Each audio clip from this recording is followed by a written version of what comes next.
వచ్చి గోదారమ్మ ఎంత చిన్న పడ్డారమ్ము ఎదురొచ్చి రెండు పూలే ఇంటికి ఏమయ్యేనమ్ము కొంగు సాటు అందాలని పెరగాలే చేస్తుంటే పొలము లాభము ఆగమంటే రేగేనమ్మ సొగాడు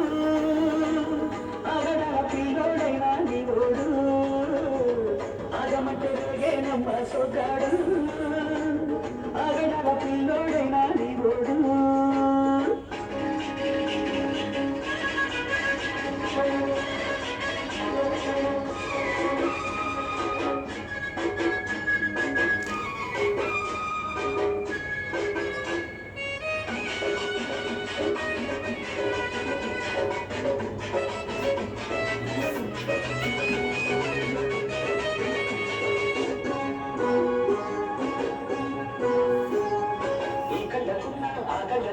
అందాల వింత పందము వాటసు చూసే వందల పంట వద్దల కింద పందము చెయ్యస్తే చేమంతి ముగ్గ చెంగారి గందేరు ముగ్గ చెయ్యస్తే చేమంతి ముగ్గ చెంగారి గందేరు ముగ్గ